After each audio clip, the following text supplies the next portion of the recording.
Estamos com 3 salas, todos os dias da semana, vocês viram. E estamos hoje, então, encerrando a parte de oficinas, e no sábado a gente vai ter amanhã, né, à tarde, teremos o encerramento. A gente tem hoje a Silvana aqui para falar sobre educação de criança e adolescente, como fica. A Silvana Bezerra Magalhães é pedagoga, doutora em educação, ela é professora do CEPET, no Rio de Janeiro, e ela faz parte do Conselho da Visão Mundial e também do Conselho do Retalhos de Esperança. Retalhos de Esperança é um projeto que trabalha com refugiados. Eu estava falando aqui que a gente tem bastante coisa em comum, além de ser pedagogia da Unicamp, né? Que a gente fala, Unicamp, fez 54 anos, parabéns, né, para a Unicamp. A Silvana fundou um projeto social, né? Começou junto com um grupo aqui de Campinas, né? O pessoal da FEPAS, um projeto aqui na periferia de Campinas.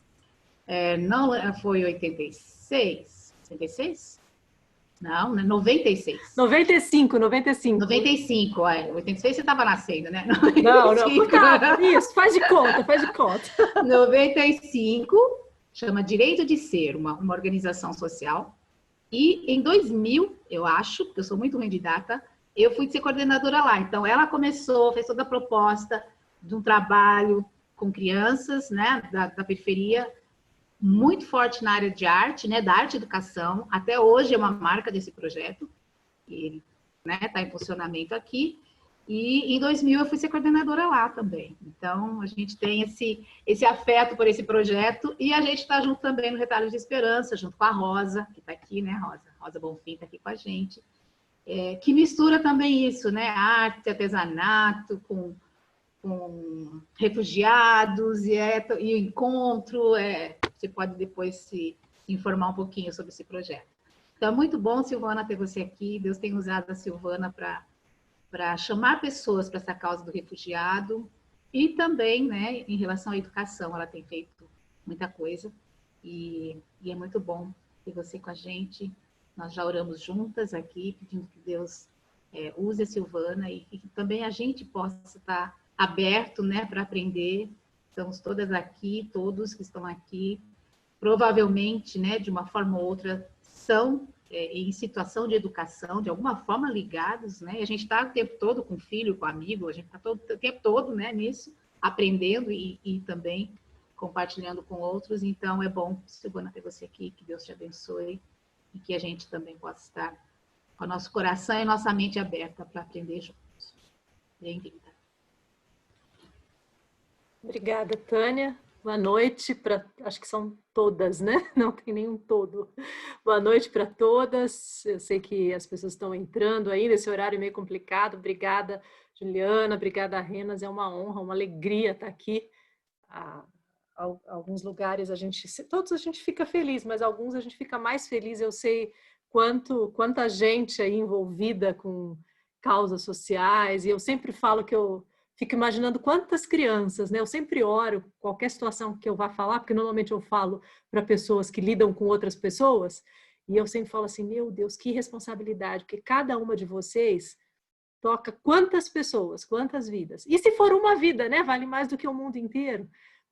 Se for o seu filho, já é muito. Então, a responsabilidade, eu sempre brinco que o educador, ele gosta muito da ideia de que ele se eterniza, né? Porque tudo que a gente faz, o que a gente fala fica para sempre, de alguma forma passa para o filho, passa para o outro, e é verdade, né? A gente vai influenciando outras pessoas para o bem ou para o mal, né? O Evangelho tem essa possibilidade das boas novas, com certeza, para criar esperança e tal. E hoje eu tenho o desafio de falar com vocês, mas eu quero fazer um quebra-gelo muito rápido. Vamos ver se vai funcionar, gente. É tão difícil fazer quebra-gelo assim nessas janelinhas do Black Mirror, cada um numa janelinha.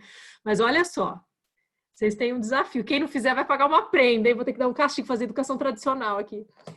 Vocês vão, em 1 minuto, achar aí na tua casa um objeto que represente você. Se você tivesse que se apresentar sem falar nada, com um objeto da sua casa que te descreve quem você é, sei lá, você parece com a máquina de lavar, vai ser meio difícil, porque você é muito ativo, se mexe, não sei, não vai dar para você trazer. Mas 1 minuto para vocês irem buscar uma coisa e voltar. São 19h41.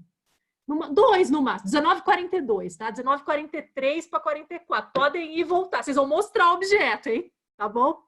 Só para a gente dar uma... Vamos lá. Quem está chegando agora, não sei se escutou, mas pega um objeto que te representa, que você tivesse que só mostrar e falar, eu sou isso. Isso me descreve.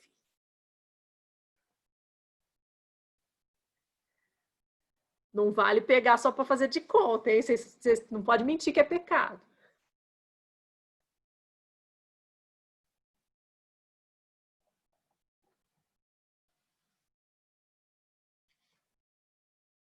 Vamos lá, vou dar um tempinho. Ó, tem gente que já pegou ali, a Marli pegou.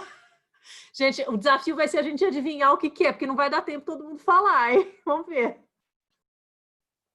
Ali, o que que é? É um passarinho. Ah, já é para ir mostrando quem pegou? Se quiser já ir mostrando, a gente já vai vendo. Vamos lá.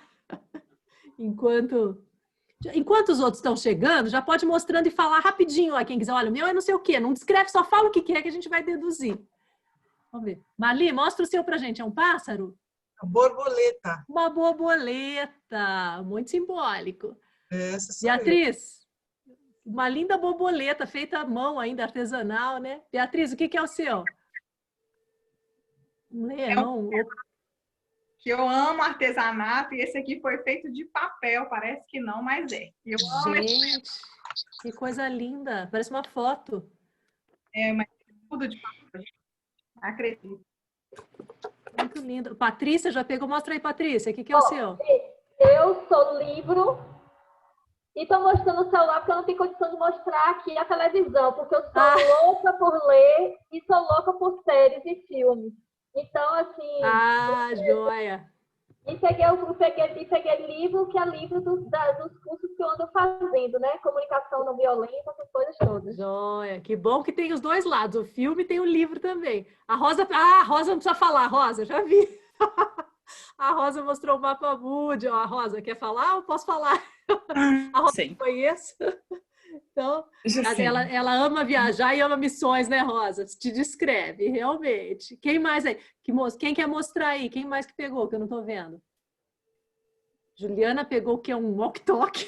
Não, na verdade, é porque é só o microfone. É porque eu não podia sair daqui, né? Porque sou eu que admiro as pessoas. Sim, tadinho. Eu sou microfone, tanto de falar, né? E de me comunicar, quanto de cantar. Eu acho que isso define muito.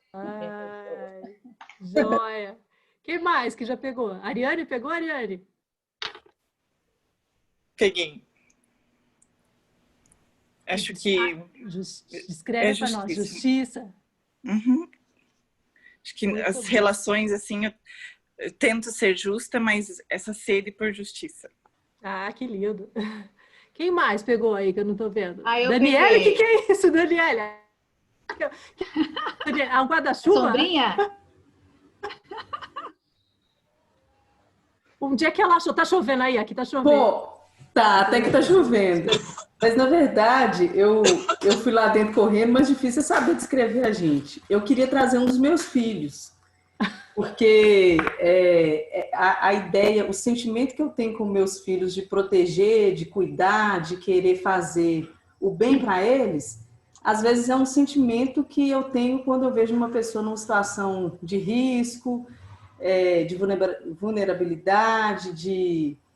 Esse amor, é um amor que eu tenho pelas crianças e que eu comparo com o amor que eu tenho pelos meus filhos, nesse sentido, de querer acolher. Aí meu marido falou, não, os meninos não dá para levar, eles estão jantando lá dentro, aí não dá, e não é objeto. Aí eu pensei na sombrinha, porque a sombrinha protege da chuva, né? É uma forma de acolher. Acolher. Que bonito, Daniele, obrigada. O que você pegou, Tânia, que você ia mostrar? Eu peguei um porta-chaveiro, que é um artesanatinho, que eu que fiz. E aqui, ó, várias chavinhas, né? Eu acho que, assim, é muita coisa que eu sou envolvida, mas para dar conta de tudo isso, eu preciso de uns artesanatos na vida, senão eu não dou. O artesanato é uma coisa que acaba congregando, né? E daqui, ó, as chavinhas vão tudo aqui dentro e assim a gente vai, segue. Foi o que me ocorreu. Olha. Que mais? Mas alguém pegou? Mari pegou? O que que é o seu, Mari? E, na verdade, eu estou no nosso projeto. Eu não estou em casa. Aí eu pensei, o que que me representa que tem aqui nesse lugar? Eu até pensei como a Daniela ali, pegar o meu filho, quanto que eu, né? Mas tudo envolve coração. Eu sou muito, muito coração, muito amor. Em tudo que eu vou fazer, eu procuro fazer com muito amor. Ah, que lindo. Obrigada, Mari. Alguém mais pegou? Quer mostrar? Aí quiser aí mostrar que eu não sei. É quem quiser mostrar para a gente. Não sei se tem mais alguém que queira mostrar. Difícil, né? Alguém falou aí. Se alguém quiser falar, Raquel pegou, Raquel? Às vezes fica com vergonha de falar. Alguém aí pode falar, gente. É difícil a gente se descrever, né? Era mais fácil descrever o outro, né? Principalmente se for para falar o defeito, né? Se fosse para falar do marido, vocês iam falar rapidinho. Dos filhos. Então vamos lá, se mais alguém quiser, senão a gente vai seguir. Gente, é uma honra estar aqui com vocês. Tentando tirar o microfone, né, para falar. Tá tentando tirar o microfone e não tá conseguindo? Levanta a mão assim que a gente ajuda, de repente, né? Dá pra... Ou pode escrever no chat também. Sim. Se quiser escrever, se estiver tímido. Ah, alguém falou, uma caneta. Acho que é Sueli, porque a gente olha pelo nome, diz que é uma caneta. Ela deve gostar de escrever. É um desafio estar aqui com vocês. A Tânia já me apresentou, não vou ficar me apresentando de novo. Eu sempre falo que eu venho de um ambiente, que é um ambiente acadêmico, que o povo adora se apresentar.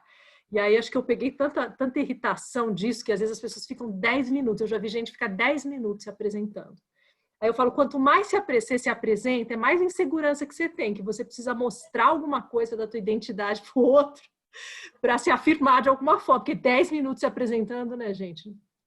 Acho que mas eu sempre brinco que a parte mais importante do meu currículo, mas é sério, brincadeira séria, é que eu sou mãe da Bia e do Pedro, que são meus filhos, casada com o Adriano, porque a professora a gente está, a coordenadora a gente está, agora a mãe, e eu espero que esposa também, acho que mãe é um negócio que a gente fala assim, você para sempre, né?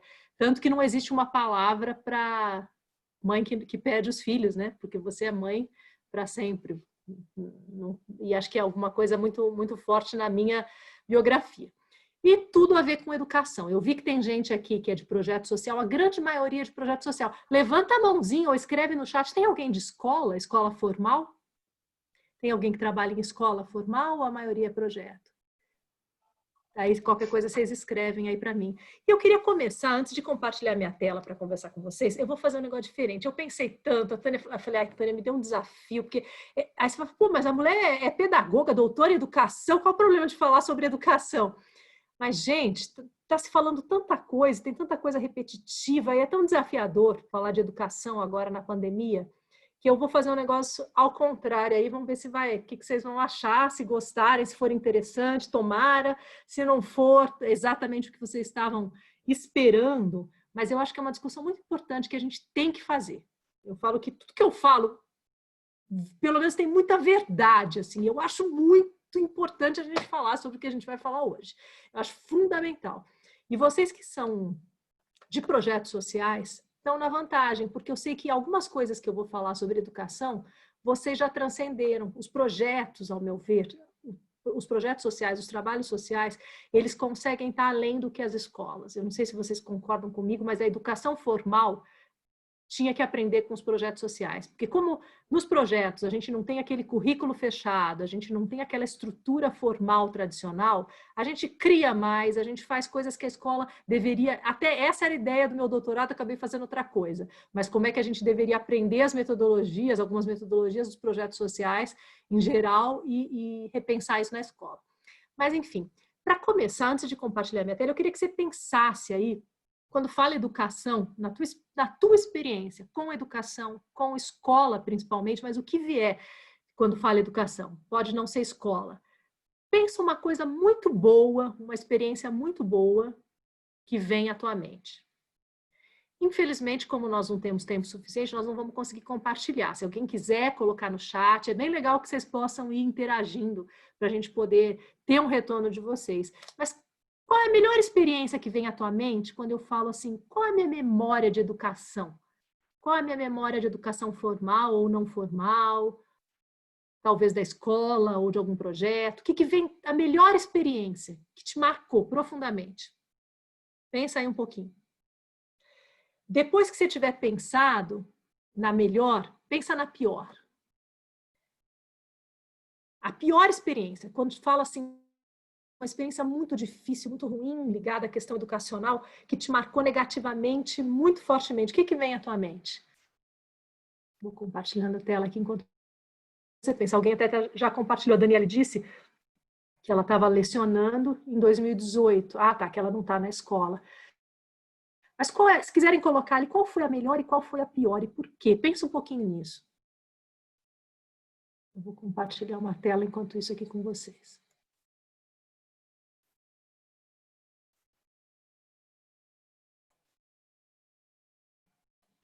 Conseguiram pensar? Só coloca ali no chat para mim. Qual foi mais fácil, a melhor ou a pior? Qual é mais fácil pensar?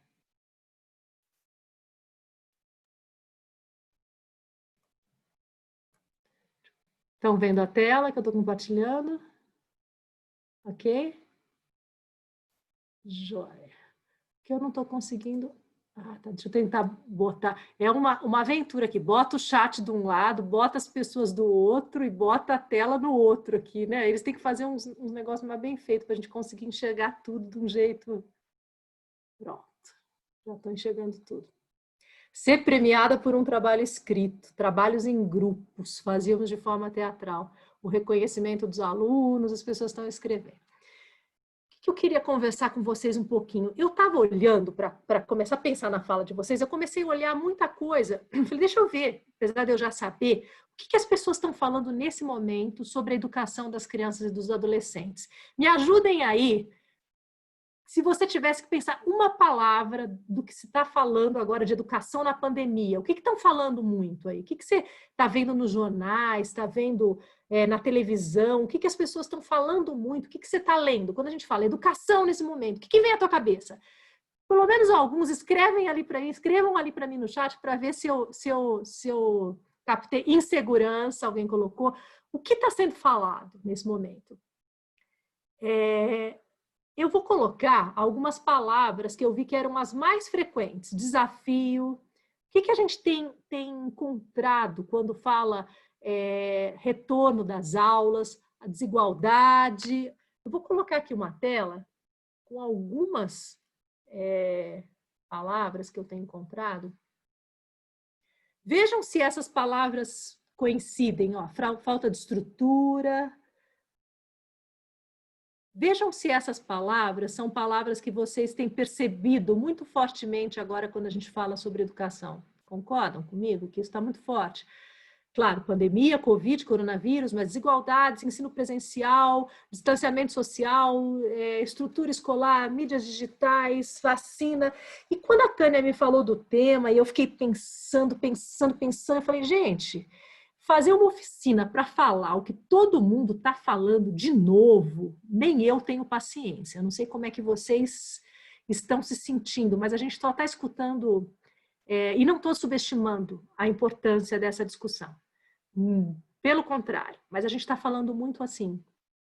Precisa usar álcool gel, medo de pegar o coronavírus, a desigualdade das crianças na escola, o acesso delas à escola, as crianças que estão ficando com déficit educacional, as crianças das comunidades que não estão tendo acesso à escola, porque a gente fala de educação e pensa na escola. Então, eu vou falar um pouco da escola, também essa fala minha, ela se insere na questão dos projetos, mas eu acho que a gente está preocupado nos projetos. A criança está fora da escola também. Como é que ela vai voltar? A criança que estava se alfabetizando. Existe essa preocupação, não? A gente que tem filhos em casa está preocupado. E aí, eu fiquei pensando nisso tudo, fazer uma fala sobre isso, só que aí me veio a seguinte questão, vou passar aqui, depois eu volto para o... E as crianças e os adolescentes... O que eles estão falando sobre isso? Será que a gente está ouvindo o que eles estão falando sobre isso? E eu tive uma experiência que me marcou muito esses dias, E aí eu mudei, não, eu pensei essa fala aqui com vocês muito a partir disso. Porque, com certeza, nesses dias vocês falaram muito sobre isso, eu sei que é um espaço muito profícuo para isso, a Renas, a Rede Mãos Dadas, os projetos sociais têm mais esse olhar de ouvir a criança, mas ainda não é o habitual na educação, não é o habitual no contexto das nossas igrejas, no contexto de qualquer espaço onde tem crianças, as crianças não são ouvidas, as crianças não são consideradas como deveriam. Então, a gente fez eu participei, eu organizei, eu participo de só para citar por que eu vou entrar dessa forma na minha discussão. Eu organizei um curso de extensão esses dias atrás, e nesse curso, eu até estava comentando, a gente teve 100 alunos, e a gente fez uma experiência de pesquisa, de escuta agora das crianças na pandemia. Inclusive, a gente está sistematizando essa escuta para, de alguma forma, divulgar. E a gente tinha crianças de praticamente todas as regiões do Brasil, que a gente tinha 80, 100 pessoas no curso, e todas elas se reuniram em grupos e fizeram escutas, e tínhamos pessoas de alguns outros países também. E uma das perguntas que a gente tinha era sobre a escola, sobre a educação. E o que será que as crianças disseram sobre isso, gente? Claro que não foi uma fala única, a gente teve várias falas, mas nós, adultos, estamos falando que as crianças estão sentindo falta, que a escola vai fazer falta, que a escola é necessária. Não estou dizendo que não seja, mas o que as crianças falaram? Eu não vou colocar aqui sistematizada a pesquisa, até porque não vai ter tempo para isso, mas sabe qual foi a fala das crianças, na grande maioria das crianças? Do que elas estão sentindo falta nesse tempo? Alguém quer chutar ali no chat? Do que elas estão sentindo falta? Elas, a grande maioria, com exceção das crianças, isso é uma coisa interessante. Ah lá, a Tânia foi na mosca. Gente, mas vocês são muito espertos. Só as crianças com uma situação muito desfavorável socialmente, isso é interessante de investigar, a gente ainda não está nessa fase da pesquisa, mas vamos tentar pensar um pouquinho sobre isso, é que falaram da estrutura, talvez pela comida, alguma coisa assim, mas a grande maioria, inclusive não são crianças de classes superior, classes mais ricas, nada disso, são crianças de classe popular e de classes médias, falaram que sentem falta das relações. As crianças falaram, muitas delas, que estão muito felizes de não ir para a escola, de não ter que fazer lição, e que estão sentindo falta, muita falta das pessoas, de brincar, de se relacionar com os amigos. E aí eu queria fazer uma pergunta para vocês, pensando na escola, mas também pensando nos nossos projetos. Se hoje, eu fiz essa pergunta esses dias atrás para alguns professores que eu participei, se a pandemia nunca mais permitisse, isso não vai acontecer, né? Com certeza, a gente sabe que não, e logo vai acabar, mas e se hoje nós soubéssemos que nunca mais as nossas crianças iam voltar para os projetos, nunca mais elas iam voltar para a escola? Que diferença a gente efetivamente tinha feito na vida dessas crianças? E eu queria que você pensasse um pouquinho, assim, porque às vezes a gente subestima, mas às vezes a gente superestima aquilo que a gente faz. E eu estou falando o que as crianças disseram. Elas disseram que muitas delas não estão sentindo falta. E aí a gente pensa, que significado será que essa educação estava tendo para essas crianças? Será que estava tendo sentido? E a partir disso, eu pensei a minha fala. Eu vou passar agora rapidinho um videozinho de 4 minutos, que acho que é uma metáfora um pouco do que eu vou falar para vocês. Vou voltar aqui, deixa eu só compartilhar. O som já está. Vocês só me dão um okzinho no chat para ver se o som está ok, tá bom? Por favor.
Não sei se vocês já tinham visto esse videozinho. Aí façam as associações que vocês quiserem, depois a gente pode falar um pouquinho dele se der tempo, mas podem colocar até ali no chat. O que será que esse vídeo representou para vocês? É tão ruim que a gente não está presencialmente para poder olhar no rosto. Pelo menos quando a gente olha nas expressões, a gente já tem uma ideia, né? É tão diferente nesse tempo. Mas o que ele representa para vocês? Eu não vou ficar explicando nem dando a minha posição, que eu quero que cada um represente com aquilo que veio aí na forma como vocês pensam o mundo, como vocês pensam as crianças, pensam a educação.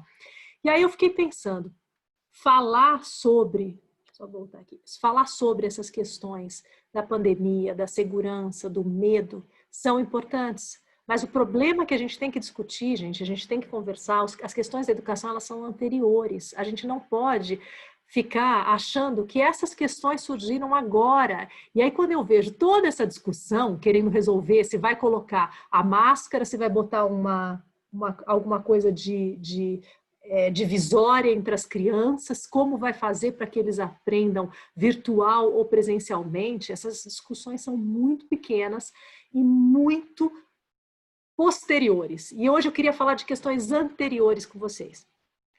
Aí eu fiquei, poxa, mas é uma oficina. Só que eu não acredito que nenhuma ação prática possa existir sem essas discussões de sentido. Então, o que eu quero fazer hoje com vocês? Falar um pouco sobre esse sentido e, no final, falar de algumas questões práticas, de algumas sugestões práticas. E aí eu até denominei como algumas pistas que vocês podem seguir. Porque, na verdade, eu também não acredito em processos educacionais, sejam na escola formal, sejam nos projetos, em que a gente chega aqui e fala, olha só, eu tenho um pacote aqui, uma mala para te entregar de coisas para você fazer. Isso ajuda, eu acho que também é importante. Só que o que vai acontecer? Quando esse pacote acabar, e isso eu aprendi na minha experiência de educadora, de professora, eu vou buscar, Silvana, eu quero mais um pacote. Depois eu quero mais um pacote. E eu vou ficar sempre esperando alguma coisa pronta, que eu acho que vai encaixar lá no meu projeto, que eu acho que vai encaixar lá na minha escola. Só que primeiro que não encaixa, porque a mala que vem para mim, a mala que serve para mim, o sapato que calça no meu pé não calça no seu, as suas crianças são outras, a sua comunidade é outra. Se você, como assistente social, como educador, como professor, não conseguir pensar, refletir e a partir disso criar, a consequência é a metodologia, a consequência é a atividade. O que vem antes é que está faltando, principalmente na nossa discussão de educação, de projetos, seja o que for no Brasil. Tanto que quando, a Tânia até citou, quando eu fui trabalhar em projeto social, eu fiz um mestrado sobre aquele projeto, porque eu falei, preciso entender a fundamentação filosófica, sociológica, do que eu estou fazendo aqui. Aí era assim, para que eu estou aqui? Qual é o sentido de eu estar aqui? Qual o sentido dessas crianças estarem aqui? Senão elas podem estar na rua, senão elas podem... Que diferença faz? Tem que ter alguma coisa maior. E aí eu queria falar um pouco com vocês, muito rápido, depois a gente pode conversar de outras formas, eu posso passar a bibliografia e tal, sobre qual o sentido da educação na escola, nos nossos projetos. Qual o sentido do que a gente faz para as crianças e adolescentes. Vai ser uma fala rápida, né? Assim, não vai dar para a gente aprofundar tanto. Quais são se consigo, qual é a coerência daquilo que eu faço? Para que sociedade, que mundo eu quero criar? Que gente eu quero formar? Que tipo de gente? Que tipo de ser humano? E aí eu vou falar para vocês, os nossos projetos sociais, às vezes, e eu estou generalizando, eu não conheço vocês, as nossas escolas, às vezes são tão incoerentes, e eu vou falar dos projetos sociais, por quê? Porque às vezes o projeto social, ele tem uma ideia cristã, de reino de Deus, só que aí ele fala assim, a gente quer que esses alunos, que essas crianças consigam ascensão social para poder conseguir uma faculdade, carro, e a gente esquece dos princípios maiores, que isso é consequência. Às vezes a gente está formando as crianças, a gente está formando para uma coisa tão estranha da competição e não percebe que a gente está sendo incoerente. Qual o sentido da educação que a gente faz se a gente pensa nos princípios do reino de Deus? E eu acredito que a forma como a gente vai pensar a educação no nossos projetos tem que ser coerente com o reino de Deus. E eu acho que tem pensadores e que tem teorias que são mais coerentes do que outras. Ah, tá, mas sei lá, educação não sei qual, que é do cara que é crente, que fez o manual. Não, necessariamente. Você tem teóricos ateus que você fala, gente, que sentido faz isso para o meu projeto, para a educação que eu faço lá? Porque tem ali um cheiro do reino de Deus que o cara nem sabe. Eu falo, tem os teóricos que eu leio, eu falo, gente, no final só falta...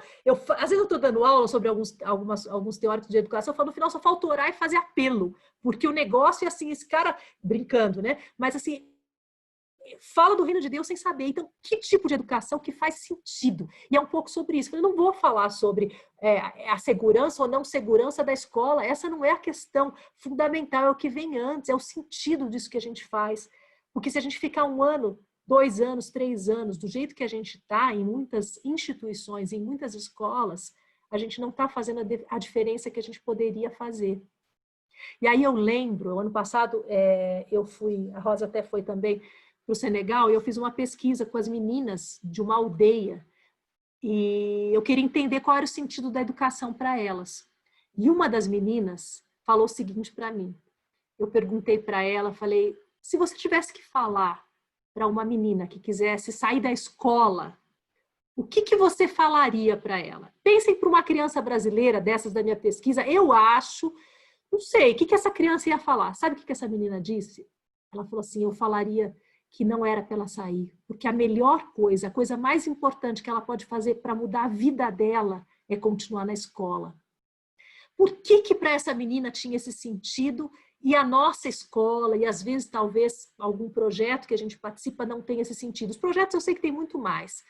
A criança, a tendência é a gente olhar e colocar a culpa na criança, mas eu queria que hoje a gente pensasse no sentido do que a gente faz como educação, tá? E aí eu sei que tem gente que tem filho e tal, não sei quanto vocês questionam as escolas que estão perto de vocês, mas assim, a educação não está fazendo sentido. A educação no Brasil, pública e privada, está em grande parte falida. Aí você vai falar, que exagero, não está fazendo sentido para as crianças e para os adolescentes. Então não adianta falar que tem que passar álcool gel, voltar, não voltar, e 1 dia, 2 dias. Não está fazendo sentido. Eu queria continuar aqui, é tanta coisa nessa tela para eu conseguir. Que mundo é esse que as crianças estão crescendo? Que mundo é esse que a gente está significando para as crianças, né? A educação informal está formando algumas concepções de mundo. Se a gente for pensar, essa tirinha é meio resumida, estereotipada talvez, mas assim, o que as crianças estão aprendendo sobre o mundo? Sobre como andar, como pensar, sobre o contato humano, sobre a cultura, sobre o próximo. E aí, quando eu penso no próximo, eu falo isso, a gente fala no próximo como a si mesmo e a gente ensina a competição, às vezes dentro dos projetos sociais. Você tem que ser melhor do que o outro, a gente ensina meritocracia. Então, a gente tem que pensar um pouco nessa essência dos nossos projetos. Eu não sei se vocês já pararam para pensar que todo mundo trabalha com educação. Vocês são assistentes sociais, são educadores, são professores. Para que a gente educa? O termo educação, ele vem dessa ideia de conduzir. Eu acho tão bonita essa etimologia, modificar um estado. E eu acho muito poético isso. Conduzir, inclusive o pedagogo era esse, né, que levava o aluno. Então, é conduzir e junto, de um lugar para outro. Olha que, podia só parar nessa metáfora e você ficar pensando nisso, eu acho tão forte isso. É ir com alguém para um outro lugar. Será que a gente está fazendo isso nos nossos processos educativos? Para que lugar as crianças do seu projeto, os adolescentes, os nossos filhos estão indo nesse processo? E nós estamos indo junto para onde? Para um lugar melhor? Para que tipo de mundo a gente está construindo? E eu vou falar muito aqui no sentido de um mundo utópico, porque o reino de Deus fala de utopia. Então eu escolho pensar a educação como educar para uma coisa que não existe. Sabe por quê? Porque educar para o que existe é muito pequeno. Quando a gente educa para o que não existe, eu sou muito questionada, eu vou falar um pouco sobre isso para algumas pessoas que falam assim, mas vai educar para uma sociedade que não existe? Por favor, né? Porque se for educar para a sociedade que existe, acho que a gente precisa olhar para aquilo que não existe, para que essa criança, no projeto ou na escola, viva uma realidade que não existe. Que quando ela sair, sabe o que vai acontecer? Ela vai falar assim, é possível um mundo diferente. A criança precisa viver um contexto diferente na igreja, porque aí ela sai e fala assim, mas é possível. O reino de Deus é o reino do agora, mas ainda não, mas é possível ter um mundo diferente, relações diferentes. Aí só para situar um pouquinho para a gente pensar, vocês têm falado muito disso essa semana, com certeza. Gente, qual é a situação das crianças e dos adolescentes no mundo e no Brasil hoje? É fácil? Quantos de vocês aí têm vivido, e eu acho que isso é uma realidade, problemas da alma, do corpo com as crianças? Até estava aqui, deixa eu ver se está aqui ainda. Esse tempo atrás eu chamei algumas amigas psicólogas para fazer um trabalho na universidade onde eu trabalho, que eu estava como numa função lá determinada, porque os adolescentes, eles estavam chegando 7 horas da manhã, depois de ter tomado não sei quanto de Red Bull e café e não dormido para estudar. E aí eu fui fazer uma oficina com os adolescentes um dia, e no grupo de, sei lá, 20 adolescentes, 3 ou 4 falaram que tinham tentado suicídio. Esses foram os que falaram. E eu comecei a ouvir a realidade, e eu chamei esse grupo de psicólogos, até interessante, até estou com o livro aqui, elas fizeram até um livro, não estou fazendo propaganda para vender, não. Para fazer um trabalho com ansiedade. E eu fiquei tão feliz, porque eu acho que isso tem a ver com o reino de Deus. A gente faz a sementinha, né? A gente coloca a sementinha, chamei, e a partir disso elas montaram um projeto de manejo da ansiedade. Lindo o projeto, com atividades práticas, posso até compartilhar atividades, se vocês quiserem, se for uma realidade que vocês sofrem. Inclusive, elas vão fazer uma oficina gratuita esses dias, não é nada de propaganda para vender nada que eu estou fazendo, mas é para dar subsídios para vocês. Se vocês têm problemas com essas questões, tem um material bem legal. E elas construíram um material sensacional, mas era melhor que não se precisasse construir materiais sobre ansiedade e que as crianças e os adolescentes não estivessem sofrendo tudo isso, né? E aí algumas coisas só para a gente pensar aqui. Vocês sabem disso, já devem até ter ouvido, talvez até essa semana. Em cada 300 tentativas, uma criança consegue se suicidar depois de 300 tentativas. Então, só para você pensar quantas tentativas existem e que não são mensuradas, não são transformadas em números. Nos últimos anos, a gente tem um aumento enorme, de 40% da taxa de suicídio de crianças e pré-adolescentes. O que está acontecendo? E o que a educação está fazendo com relação a isso? O que a gente está fazendo? Então, assim, pensando na questão das sociabilidades, de como as crianças e adolescentes estão se desenvolvendo, a gente tem quadros depressivos, de ansiedade, de estresse. É uma realidade, né, no contexto de vocês? Eu não sei, até coloquem aí no chat, porque eu não sei se é aqui, por exemplo, no contexto onde eu estou, que todas as turmas de colégio têm alguma criança que pratica o cutting, né, que se corta, que é uma nova forma, muitos problemas nessa... ansiedade, depressão, estresse são problemas seríssimos, com certeza. Tudo que eu falar aqui, se vocês quiserem conversar depois, elas mesmas vão fazer uma oficina num evento agora, daqui a pouco, alguns dias que eu vou participar e vai ser gratuito, depois a gente conversa, tá? Tudo para poder oferecer alguma coisa aí que faça sentido. Além disso, a gente está construindo uma sociabilidade nas relações infantis, isso é um outro tema que eu não vou entrar.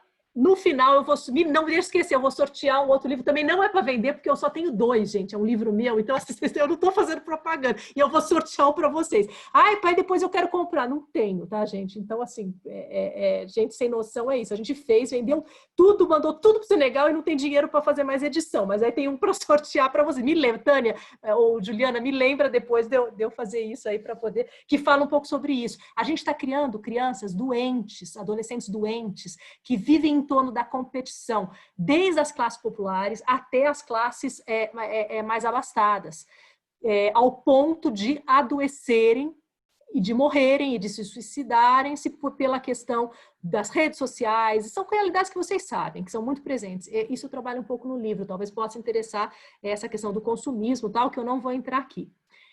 da síndrome do consumo, do mundo como mercadoria. E eu estou falando de tudo isso porque a educação tem que fazer sentido nesse mundo, gente. O que a gente faz nos projetos e na escola tem que fazer sentido nesse mundo. Olha lá, alguém disse que numa cidade de, olha, assustador, 12 mil habitantes, o número de adolescentes com esses problemas é assustador. Gente, nós estamos doentes e adoecendo nossas crianças e nossos adolescentes. E a escola está, enquanto isso... E eu coloquei umas imagens que são antigas, a Tânia vai saber, acho que já deve ter visto, é um livro antigo, mas eu amo essas imagens, um livro chamado Cuidado Escola. Enquanto isso, o que está acontecendo nas instituições educacionais? Ah, Silvana, que exagero. Eu já estou ficando velha e já estou um bom tempo assim, observando, pesquisando, e é o que eu tenho visto muito ainda nas escolas. Inclusive, experiências muito ruins com os meus filhos em instituições educacionais privadas, que se consideram muito boas e que ainda fazem isso. Uma escola que é completamente fora da realidade, que vive alienada, que ainda ensina. Meu filho tem 14 anos, ele aprendeu fotossíntese naquele livrinho, e eu falava, meu Deus do céu, nem o feijão não pediram para plantar, que já é ridículo também plantar o feijão no algodão, né? Mas enfim, a escola é fora da realidade, o que a gente faz não tem nada a ver. Essa é uma questão para uma outra oficina que a gente pode conversar depois. Ó, depois eu vou oferecer, se vocês quiserem, a gente sempre faz curso de extensão também no Cefet, é tudo de graça, tá, gente? Melhor ainda, né? Quem quiser participar. A gente só fala, a gente não escuta, a gente não sabe o que as crianças estão vivendo, o que os adolescentes estão vivendo. Toda vez que eu vou em alguma situação de pesquisa, eu falo, gente, era só escutar, é só botar um grupo de adolescentes na escola e falar, fala aí. Eles sabem tudo, gente. Eles sabem dos problemas. Eles sabem como resolver, sabia? Quando eu estava lá no Direito de Ser, a gente colocava as crianças nas reuniões, todas as reuniões de planejamento participavam, e eu vou falar por quê depois, eu vou mostrar aí a teoria que me ajudou com isso. Participavam das reuniões. E a gente estava com um problema que a gente não sabia por que a comida estava... Ninguém comia, jogava fora. Aí um menininho da reunião falou assim, ninguém aguenta mais comer salsicha.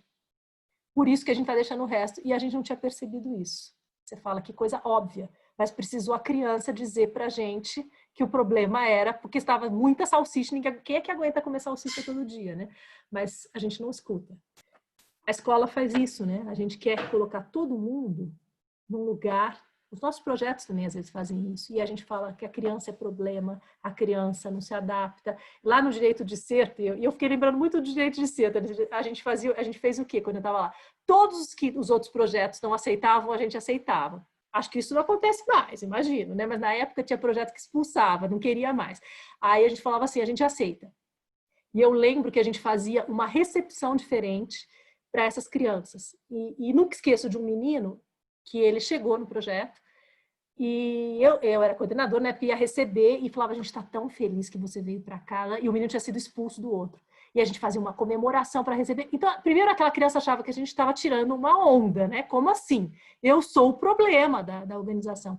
Mas só o fato de receber aquela criança diferente, desde o primeiro momento, falando que a gente queria ela lá, essa é uma outra história que um dia eu conto, a diferença que aquilo fazia para aquela criança. É mais ou menos por aí, né? Precisa disso, porque você precisa disso. Você... Quando a gente pensa na educação formal, vai ser guilhotinado se você não chegar aos resultados esperados, que são os resultados que eu quero.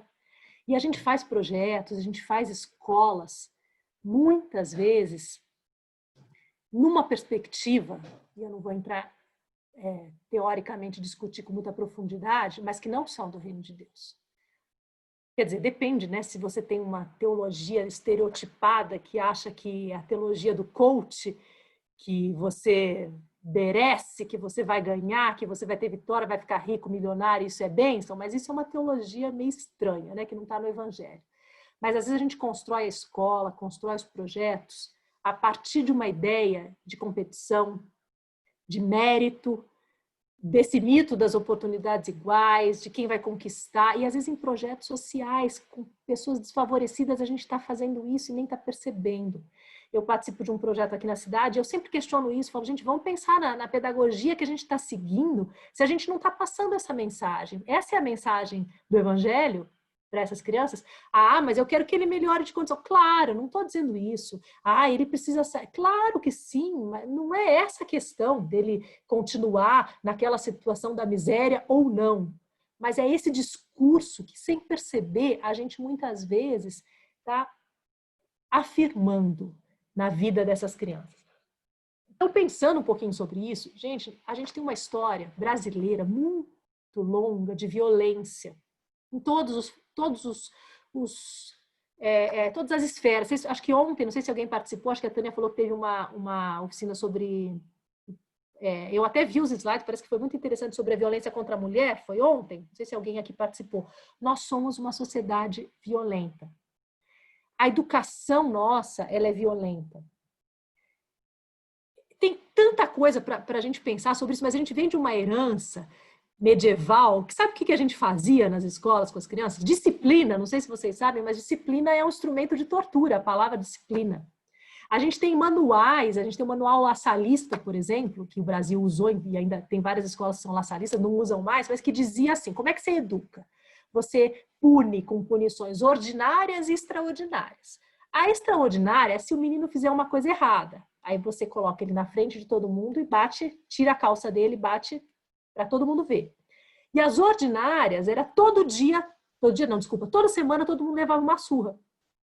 Todo mundo tem que levar uma surra por semana. Isso está no manual laçalista, de não tanto tempo atrás. Então, tem um dos evangelhos apócrifos que tem uma citação tão interessante, absurda, que fala que Jesus levava paulada na cabeça do mestre. Ai, eu tô rindo, porque assim, até Jesus era punido quando era aluno, gente. Filho de Deus, isso está lá. Ainda bem que é o evangelho apócrifo, né? Se alguém descobrir isso, não conta, tá, gente? Hoje no Brasil não fala isso para ninguém, que é perigoso a gente falar. Mas, por exemplo, a gente pensar nessa violência que a gente tem nas relações e nas relações de educação. Eu sempre lembro de uma pesquisa de um professor amigo meu, que foi pesquisar a violência do professor contra o aluno no final do século XIX, aqui no estado do Rio de Janeiro, na cidade do Rio de Janeiro. E ele descobriu, ele pesquisava aí eu não sei como é que chama o troço lá da delegacia, os BOs, né? Não sei como é que chamava na época, das delegacias, tal, da época, que quando começaram a denunciar os professores pela violência. Foi final do século XIX, e aí o que encontrava de denúncia, coisas assim, eu lembro coisas que me chocaram. Professor que quebrou o braço do aluno, e aí o pai foi lá e registrou. Professor que furou o olho do aluno. Só que, ao mesmo tempo, a pesquisa dele mostra o quê? Começou a se denunciar. No final do século XIX, pela primeira vez, começaram a dizer existe uma violência nos processos educacionais, inclusive física. Ainda bem que começaram. Mas vocês já pararam para pensar comigo como o final do século XIX é recente? O professor furava o olho do aluno e tudo bem, até não tanto tempo assim. Então, essa violência física, ela ainda existe, muito forte na nossa sociedade. A simbólica, então, a violência simbólica, gente, é aquela violência na escola formal do professor que fala assim, vocês vão fazer barulho, vão continuar fazendo barulho? Tudo bem, aguarda a prova. Pronto, não precisa nada, né? Ou coisas como, eu orientei estágio muito tempo, e as coisas que eu escutava do professor que fazia o seguinte, pouco tempo, tá, gente? Não é tanto assim. Ele tinha um caderninho e só pode ir no banheiro uma vez por semana. E era anotado quando a criança foi no banheiro uma vez por semana. Criança. As outras vezes, ela tinha que ir na hora do recreio. Mas quem é que controla o próprio biológico? Eu falo controle biológico. Por isso que a gente tem tanta gente massacrada que não consegue pensar, porque você começa controlando pelo biológico. Gente, você faz isso no seu projeto, não me conta, tá? Não pode ir no banheiro, pede para ir no banheiro, depois eu te dou umas dicas de como fazer de um outro jeito, a partir de uma perspectiva libertária, que vai dar responsabilidade para essa criança, porque a gente ainda faz isso, só vai no banheiro. Tem gente dando aula online, e eu sei, amigos meus que contaram dos filhos, que a professora não deixa sair para ir no banheiro, e anota também quem sai da aula online, que não deixa comer um negócio, nem beber água na hora que está na aula online. O professor está tão louco que ele está querendo controlar a partir do computador, o corpo, o controle dos corpos. A gente controla os corpos e aí as mentes vão ficando todas quadradinhas, né? E aí a escuta, a falta de sentido, a falta de entendimento do outro. É um exemplo que eu sempre me lembro, foi de um grupo de pesquisadores de uma escola que os professores reclamavam que as crianças não batiam na porta, que as crianças eram mal educadas naquele lugar, naquele projeto. E aí foram pesquisar e entender. Aquelas crianças, quase 100% das crianças não tinha porta nas casas, que elas moravam em habitações muito precárias e elas não tinham aprendido o código. Elas sabiam que era uma porta, mas o código que para você e para mim é óbvio, que é bate na porta antes de entrar. E aí elas eram julgadas como mal educadas. Então, como é que a escola vê essas pessoas, essas crianças? Tem tantas coisas para a gente pensar sobre a escola. Não é simplesmente se elas vão voltar, não vão voltar, porque os problemas ainda estão todos ali guardadinhos. Ou ainda dentro das nossas... E quando voltarem, como é que vai ser essa volta, né? Aí vamos dar uma... Ih, já estamos para encaminhar para o final, Tânia. Deixa eu dar uma apertada aqui no... Que educação, gente? A gente vai reproduzir ou a gente vai transformar? Essa pergunta, se você ficar só com essa pergunta aqui, já vai ser importante. Você quer reproduzir ou você quer transformar o contexto onde você está? É muito importante.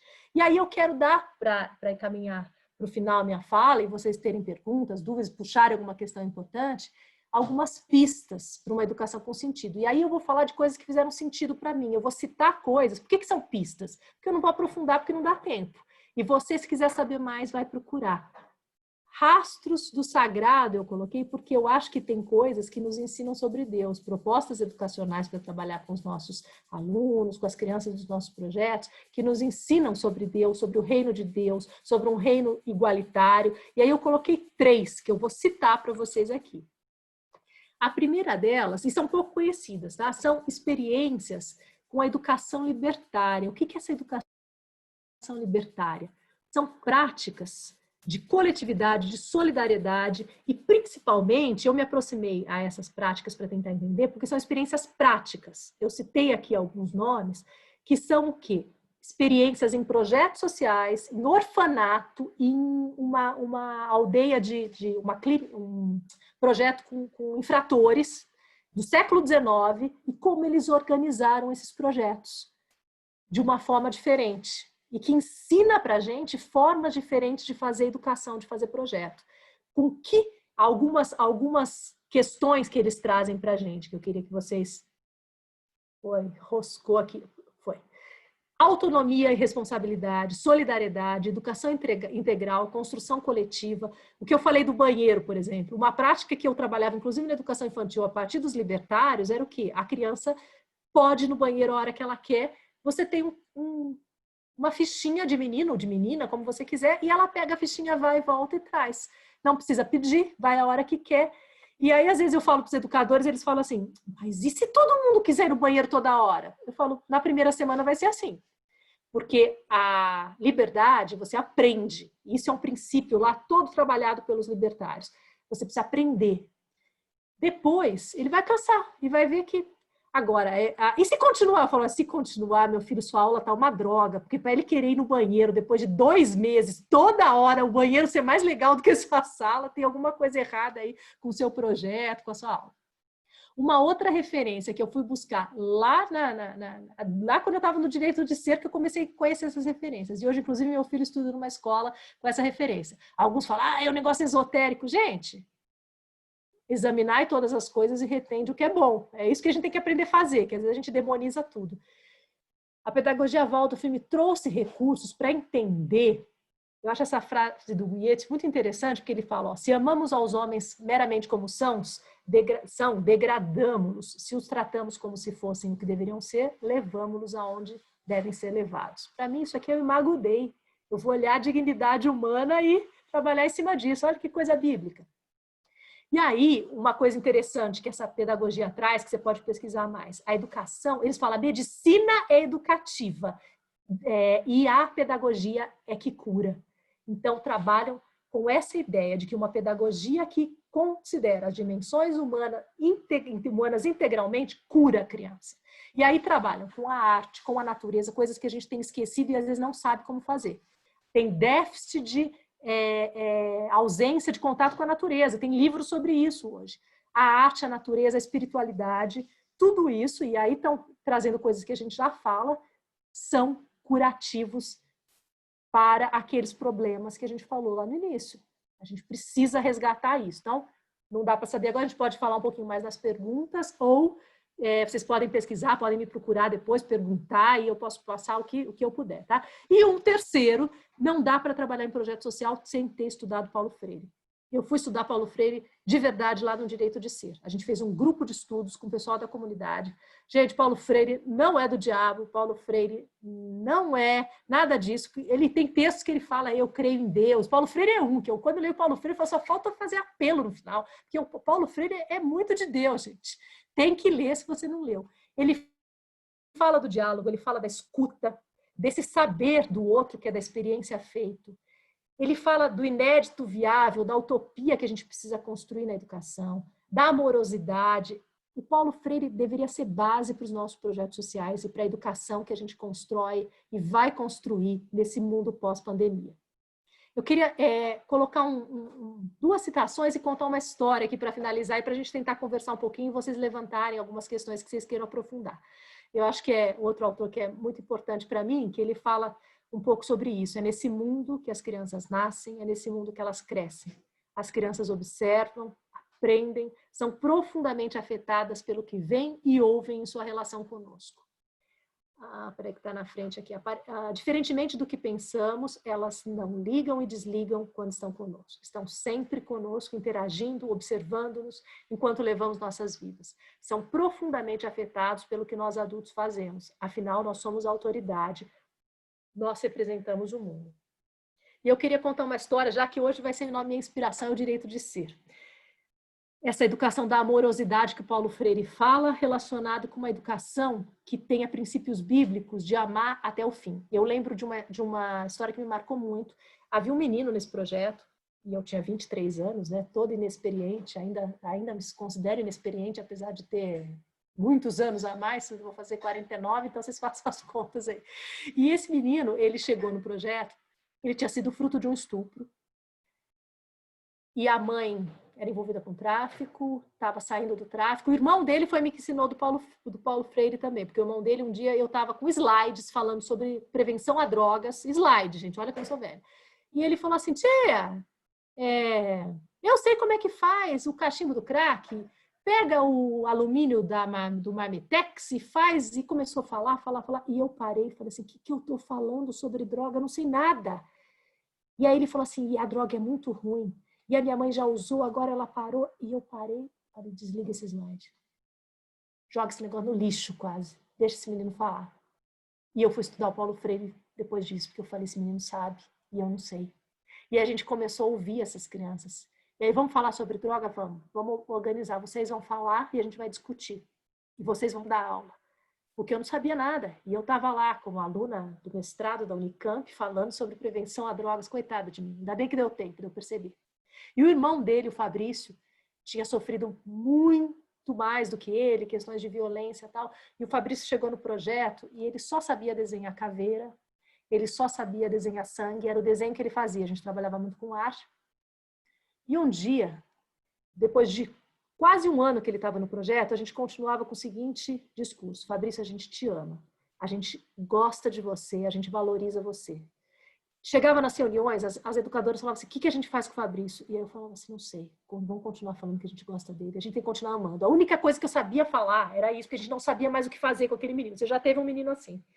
Um dia esse menino pegou uma faca, foi para uma das educadoras para tentar matar essa educadora. Esse menino que eu digo tinha 13 anos e era maior do que eu. E eu sei que eu, não sei como, peguei o Fabrício pelo braço e falei, Fabrício, vem aqui. Catei ele, coloquei numa sala, fechei a porta, ele com a faca. E aquelas coisas que a juventude ajuda a gente, né, também. Deus e a juventude e a coragem. Fechei a porta. E ele com a faca, eu vou matar fulano, eu vou matar fulano, eu vou matar fulano, eu vou matar fulano, eu odeio a fulana. Eu falei, você não vai matar. Você não vai matar, Fabrício. A gente ama você. Fabrício, a gente ama você. E eu falava, Senhor, eu lembro que naquela hora, o que eu falo para esse menino? Qual é a educação, a pedagogia que funciona? E eu falava, a gente te ama. E aí veio aquela coisa, né? Como é que eu consigo, como é que eu posso continuar amando essa criança? E o que vinha no meu coração é essa educação que funciona, amar e amar até o fim. E ele continuou ouvindo aquilo, e num determinado momento ele jogou a faca e começou a chorar. E eu lembro daquele choro do Fabrício, que era quase que um choro da criança no parto. Acho que é um dos choros mais significativos que eu já ouvi, porque ele chorava, eu nunca tinha visto ele chorar. Ele chorava. Acho que tudo que ele não chorou, ele chorava naquele momento. Chorou. Parece que ele ficou um ano testando a nossa proposta pedagógica do amor incondicional. E o teste final foi pegar a faca e dizer que ia matar. E eu lembro que naquele dia eu pensei, mesmo que esse menino me mate, esse amor não pode acabar. E ele jogou aquela faca no chão. E esse menino mudou completamente depois daquele dia. Parece história de filme americano, mas não é, gente. Eu tenho uma foto com um quadro que esse menino pintou. Ele começou a pintar flores em tons pastéis. E quem trabalha com arte sabe que não é por acaso. E ele falava assim, não, é porque eu quero vender esse quadro, porque as mulheres gostam de quadro tão pastel. Mas alguma coisa tinha sido curada dentro dele, obviamente com a ajuda do Espírito Santo, mas com a coerência daquilo que Deus tinha mostrado para nós, a partir das teorias que a gente lia também, que a gente se instrumentalizou para isso. E eu vi que podia funcionar. Só que esse menino, depois de alguns anos, ele saiu do projeto e ele não conseguiu emprego e ele não teve oportunidades, e ele se envolveu com a droga. E talvez uma das coisas mais tristes que eu já vi na minha experiência educativa foi, já morando aqui em Nova Friburgo, receber um telefonema das meninas do projeto dizendo que ele tinha sido assassinado. E aí, assim, poxa, eu podia ter parado de contar a história ali na parte que ele tinha se recuperado, né? Mas eu quero contar essa história com todas essas contradições para a gente pensar o sentido do que a gente faz, e que esse mundo que a gente está, ele é contraditório, ele é complexo, mas mesmo assim a gente tem que amar até o fim, e a gente tem que ter coerência, a gente tem que tentar ir além no sentido das nossas relações. E aí eu queria terminar com uma frase do Paulo Freire, acho que é por isso que a gente educa, é por isso que a gente está nos projetos. E isso é super coerente para mim com a visão do reino de Deus para as crianças e para os adolescentes. Para todos os esfarrapados do mundo, e aí eu me incluo desses esfarrapados do mundo, né, que a gente faz, e a gente se descobre junto com eles, e descobrindo junto com eles quem a gente sofre e a gente luta com eles por um mundo diferente, por um mundo mais igual, por uma utopia do reino de Deus, do agora, mas ainda não. É essa conversa que eu queria ter com vocês para começar, e aí ver se a gente tem um tempinho aí para perguntas, para diálogo. Vou parar de... Se deixasse, ficava até amanhã falando. Obrigada, Silvana. O pessoal colocou, eu não vi para cima aqui, tem algum comentário. Eu vi que tem um comentário da Marli, sobre o projeto Ore por Sua Escola, e é uma iniciativa, né, super louvável. Eu penso que se uma igreja que está do lado de escola, né, falasse, a gente quer ver isso aqui diferente e vamos começar a orar, isso ia levar ao envolvimento, porque a oração nos move também, né? Quando a gente ora, a gente se coloca à disposição de Deus para que Deus use a gente para aquilo, para mudar aquela realidade, né? Então, eu conheço, já ouvi falar assim. Fantástico, eu ficaria aqui até amanhã ouvindo. Resumiu bem, Tânia, é isso mesmo, a Marli falando do projeto com a escola. É muito interessante mesmo, eu conheço a Marli, que está falando aqui, e já ouvi falar desse projeto. Mais alguém, algum comentário? É tão forte, né? E eu acho que quem trabalha em projeto social se identificou muito com a fala, eu me identifico, lembro de histórias, do Direito de Ser e de outra organização que eu trabalhei. Eu penso, Silvana, que de fato é uma pena que a gente não consegue, né? Você falou até que estudar isso no doutorado, né? Como é que boas práticas da educação, que a gente fala não formal, mas essa que acontece nos projetos e em outros espaços, por que a gente não consegue transportar isso para a escola formal, né?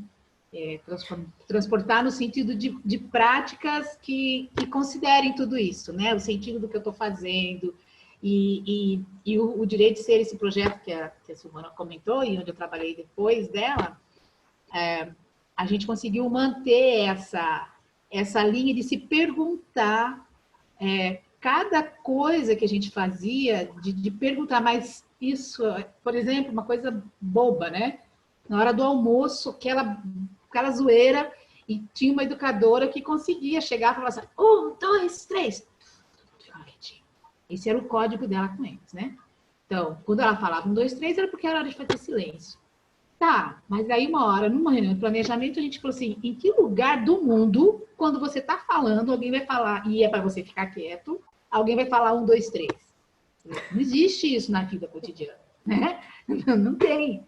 Então, vamos trabalhar isso de uma outra maneira, que quando a gente está almoçando, a gente fala um pouco mais baixo, porque se você estiver em casa, tem outra pessoa falando outro assunto, se você estiver num restaurante, tem outras mesas conversando. Então, nós estamos aqui no refeitório, cada um vai falar, conversar entre si, na sua mesa, um pouquinho mais baixo, mas a gente, talvez, né, eu acho que é muito tentador você fazer o que funciona, sem pensar no porquê está fazendo, né, o sentido daquilo, e o que isso agrega na vida, né, dessa criança. Né? Sim, e essa então, assim, coisa da imposição também é muito mais fácil, né, do autoritarismo. Funciona, de repente, né, não, mas funciona, todo mundo ficou quieto. Ah, mas educou, ensinou que quando eu estou comendo, eu estou perto dos outros, eu falo baixinho e para não incomodar a mesa do lado? Não, né?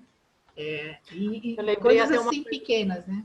Uma coisa interessante, eu sempre conto uma história que numa escola que eu trabalhei, que é essa questão da fila, né? Eu falo, qual lugar, qual instância a gente anda em fila, que não seja na escola? E aí a criança, quando não está em fila, ela sai desempestada. E a gente não tinha fila, só que as crianças que chegavam do modelo tradicional, algumas vezes, eu lembro de umas crianças de uma escola especial, 4, 5 crianças que foram transferidas, elas, quando a gente falava, não precisa andar em fila, elas faziam uma filinha segurando e andavam assim as 4 em fila. Elas estavam tão condicionadas que elas não sabiam andar de outro jeito. Olha o que a gente faz com as crianças. E aí, deixa eu só contar rapidinho outra coisa que eu lembrei interessante na pedagogia libertária, agora exemplificando. Eles falam muito da responsabilidade, que a responsabilidade te ajuda a chegar na liberdade. Você precisa aprender a ser livre.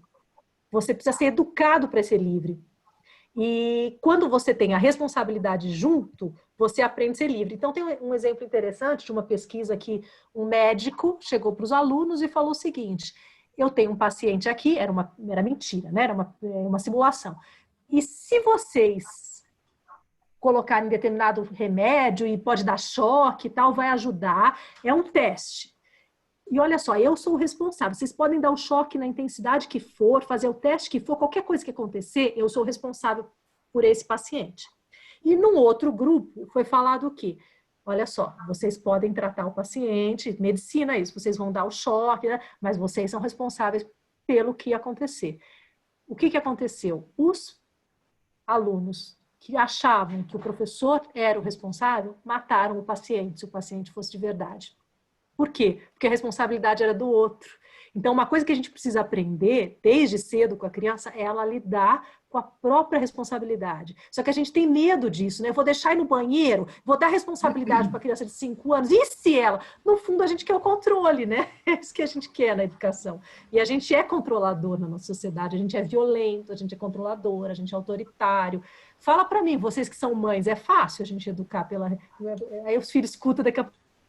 Vem aqui, né? Porque aqui em casa é assim, como eu falo de educação, o tempo inteiro eles vêm assim, mãe, agora melhorou que são grandes, mas eu lembro uma vez que eu fui comprar fui ver uma calcinha para minha sobrinha e vi um sutiãzinho estampado, aí a minha filha falou, mãe, você não fala sobre a sexualização infantil? Você vai comprar esse conjunto? Eu falei... Então assim, ela era criança na época, as crianças são muito coerentes, mais do que a gente, né? E aí, alguém perguntou aqui, Tânia, alguma coisa Posso responder aqui? Pode, né? Falando aqui em relação quer falar, aos filhos, Beatriz? né? Beatriz, você quer explicar um pouco também. melhor? Posso abrir para ela falar? Você quer falar um pouquinho do que você pensou? Pode ser? Não, eu estou pensando que se a gente coloca em prática isso com os nossos filhos, né? Essa educação libertária, porque ter o controle é muito mais fácil. Então, eu fiquei refletindo sobre isso na minha casa.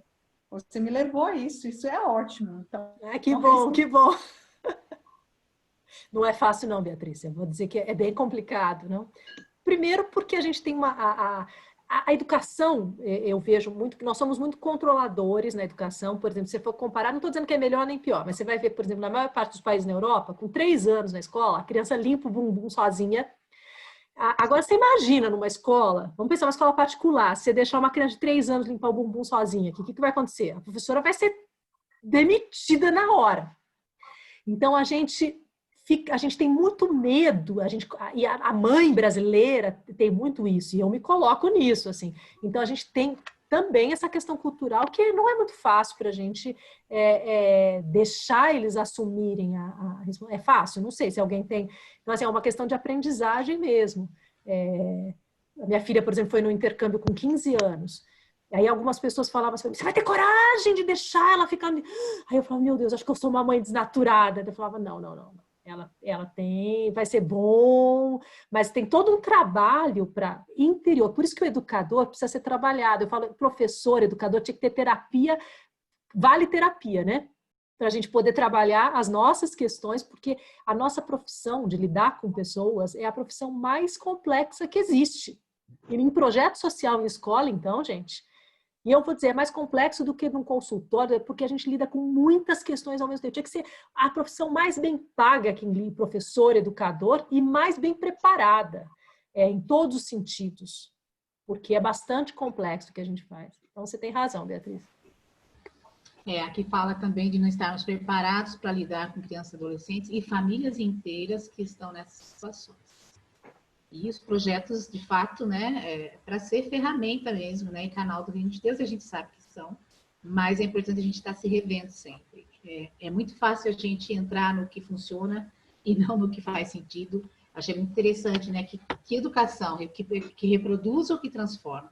Porque muitas vezes o projeto, eu não sei, né, na minha experiência, a gente tinha até uma relação, a gente precisava conversar com a escola, mas a gente tinha sérios questionamentos, né? Trabalhava em parceria com a escola, mas a gente tinha sérios questionamentos na maneira como a escola tratava as crianças do projeto e periferia, e inclusive as famílias, né?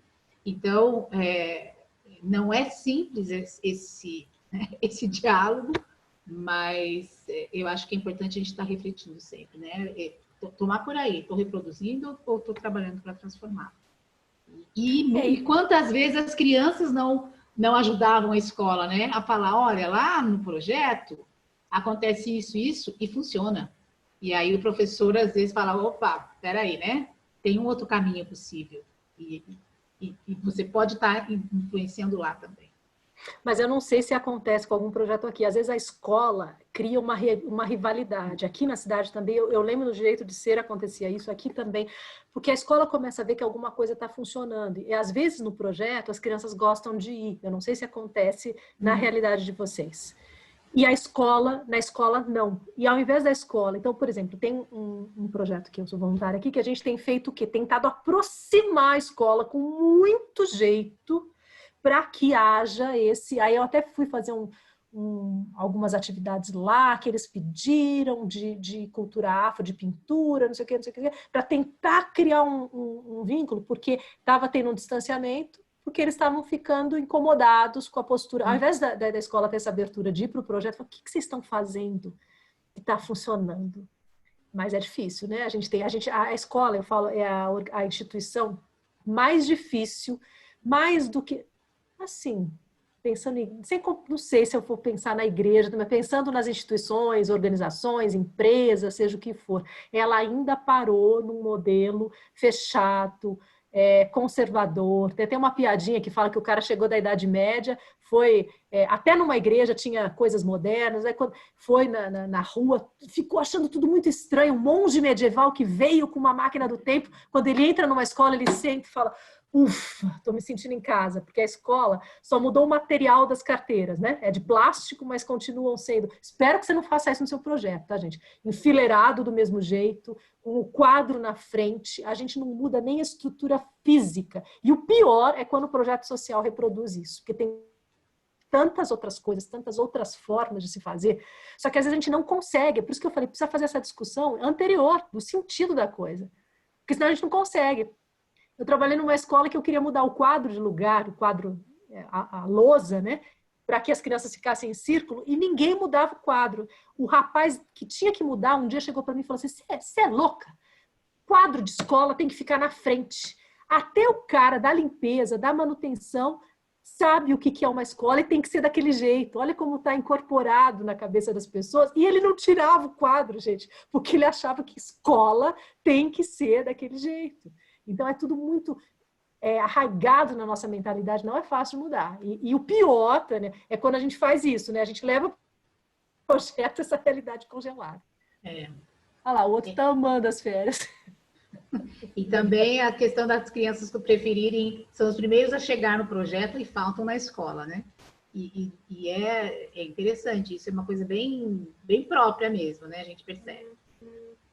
Sim, porque a liberdade que a gente está... Eu lembro que quando entrei no projeto social, eu falei, o que a gente vai fazer aqui? Porque na escola você tem tudo pronto. Você sabe que tem um currículo, você sabe que tem... E eu lembro que eu fui conversar com um professor, não sei se a Tânia conhece, o Aquiles, um professor louco de filosofia, que fumava cachimbo, que eu amava. Olha, amava. E ele virou para mim e falou assim, faz um negócio diferente. Eu nunca esqueço isso, faz um negócio diferente. E aí, por que tem que ter aula de 40 minutos? Inventa um negócio que ninguém nunca pensou. E eu falei, é mesmo? Por que precisa ser igual que todo mundo... Só que às vezes a gente tem dificuldade em pensar esse diferente. Só que na escola é mais difícil ainda. No projeto, vocês têm toda a liberdade, você não tem um currículo. Só que como muitas vezes a gente não tem fundamento teórico, a gente faz o que a escola faz, ou a gente reproduz. Por isso que a gente precisa da base. E aí, mais uma vez, quem trabalha em projeto social, se não leu Paulo Freire, vocês leiam e estudem Paulo Freire, que é o primeiro referencial para você entender trabalho com comunidade, trabalho com o outro, que não é tão outro assim, do respeito com o outro. Vai fazer um grupo de estudo de Paulo Freire que vai ajudar. O pessoal cobrou... você pediu por e-mail, então quem quiser material pede por e-mail, né? Isso. Depois eu passo até, se precisar o WhatsApp e tal, que eu falei, alguma dúvida, alguma questão que vocês querem, podem entrar em contato, tá bom? Tá. Nós temos ainda um tempinho, se tem perguntas, ou a gente vai para o sorteio do livro, porque se pediu para não deixar você... Juliana, como é que a gente faz esse sorteio? Me diz. Então, a minha tela é diferente da sua, né? Nós temos 22 pessoas aqui. Você poderia escolher um número e eu te falo aqui na minha tela esse número. Da forma mais simples e tradicional. Escolhe o número, de 1 a 22. Aí não sei se a pessoa precisa passar o endereço para eu mandar depois. Ou passa direto para mim, ou passa para a Juliana, senão não tem como mandar, para mandar pelo correio, tá joia? Você botou o seu e-mail aí, né? Então pode passar direto, tá bom? Aí passa o endereço certinho para mim, senão não tem como mandar. Um número qualquer, gente? Até 22? Isso. Se eu ganhar, eu também. Eu tenho o livro já. Então... a Rosa também. Então... meu marido tá aqui do lado falando que é 17. Eu não vou nem ser eu que vou falar. E a vencedora. Quem que é, Juliana? Eu vou pedir para a vencedora aqui...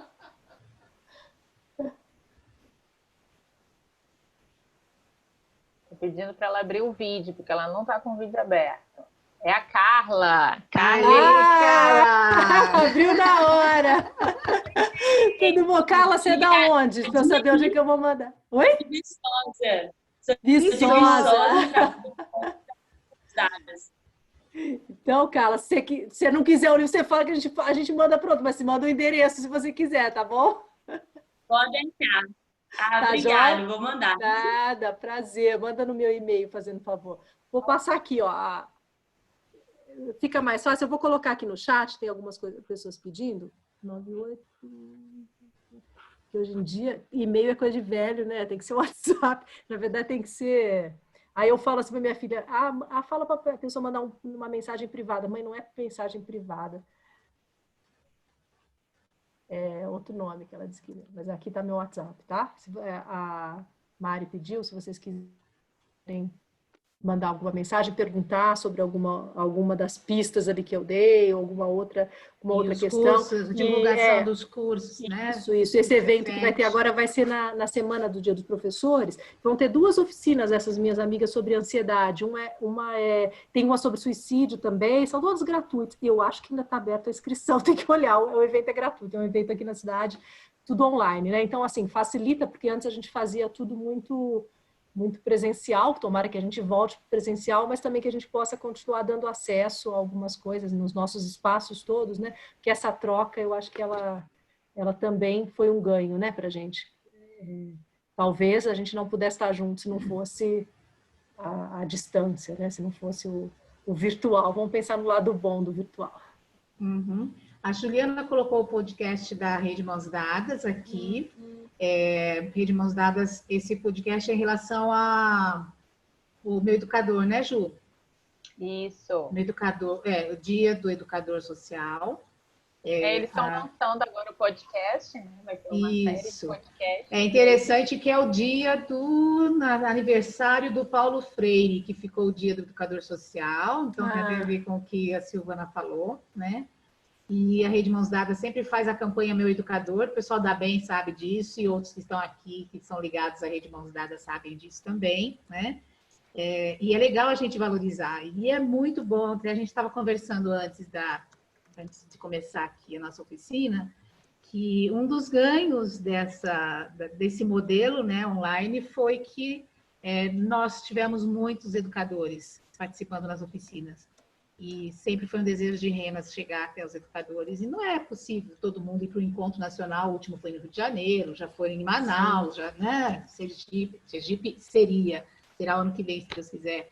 Então, é legal vocês acompanharem. Quem não conhece, então, entrar e saber um pouquinho de todo o material que a Rede Mãos Dadas preparou, né? Valorizando esse profissional. Eu acho que é um ministério muito, é uma oportunidade imensa que a gente tem nesse espaço do projeto, né? De fato, fazer uma educação diferente, e aqueles que fazem isso animados e inspirados em Jesus têm ainda, né, outros recursos. O que tem mais aqui? Tá. Eu coloquei aqui, elas estão pedindo, o nome desse evento que eu falei é Tar Serra. Depois, se vocês, é um simpósio com várias oficinas e comunicações de pesquisa. Também eu vou fazer uma comunicação até lá sobre escuta com crianças em diferentes contextos de pesquisa que eu fiz. Mas assim, quem quiser é só entrar no site, procurar, se você digitar o nome, não sei se é .com ou .org, não lembro, aí você pode se inscrever, é gratuito também, tá joia? Já coloquei. Eu vou colocar aqui, no Instagram tem um grupo que a gente montou agora, chamado, que é do grupo de pesquisa, tá? Se alguém tiver interesse, porque lá a gente também sempre compartilha ou alguma coisa de pesquisa, ou algum evento que a gente vai estar fazendo, grupo de estudo, que às vezes alguém tem interesse em algum tipo de conversa. O bom desses encontros é que são só para início de conversa, né? A gente vai fazendo redes depois. Já estou fazendo, do curso lá do último curso de extensão, já vai sair um livro sobre mutilação genital, em nome de Jesus, que a gente vai fazendo links com outras pessoas, assim, e Deus vai fazendo as costuras, né? Legal. Ju, tem que fazer a foto, né? Isso. Vamos a foto da oficina. Então, antes da gente encerrar, e não sei se Silvana quer ter considerações finais, palavrinhas, vamos abrir, quem puder abrir quem quiser, né, abrir aí o vídeo para a gente tirar foto. Débora chegou, pegou um pedação aí, Débora.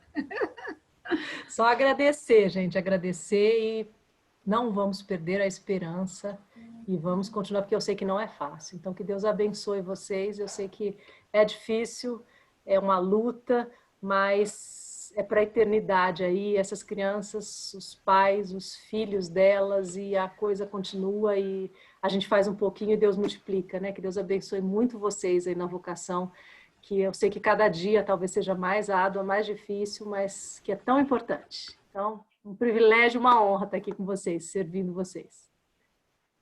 Amém, obrigada. Então, vamos lá, todo mundo abrindo, a Ju coordena aí. Isso. Acho que dá para ir, né, agora. Uhum. Cada um na sua gaiolinha. Isso, né? Sorriam. eu ver se eu fiquei bonita. Se eu fiquei bonita, tá ótima, gente. Foram as duas janelas, todas as páginas aí já, né? Sim, tudo certinho. Obrigada, gente. Amanhã a gente se encontra no encerramento às 16, tá? Obrigada, No pessoal. YouTube. Obrigada, Tânia, Convidem Ju. outras pessoas. A Débora vai estar com o pastor Valdir. A gente quer sair inspirados, né? Com a palavra do pastor Valdir para a tarefa que a gente tem, né? Que legal ter tantas educadoras aqui hoje, psicólogas, tinha psicóloga também, aqui com a gente, e que Deus nos abençoe. Uma boa noite de descanso. Obrigada, Silvana. Imensamente grata. Tamo Foi junto. muito bom. O material, já falamos, né? Vai ser enviado por e-mail e também a gente está gravando e, de alguma forma, isso vai ser disponibilizado depois para vocês assistirem de novo ou compartilhar com outras pessoas. Também isso, né, Ju? Isso. A gente está alinhando ainda, por isso que ficou a dúvida, tá, gente? Não, tá, vai ser. Tá? Legal, então. Obrigada, gente. Tchau, tchau. Boa noite. Obrigada, Deus Tchau, gente. abençoe. Beijo. Tchau, tchau. Tchau.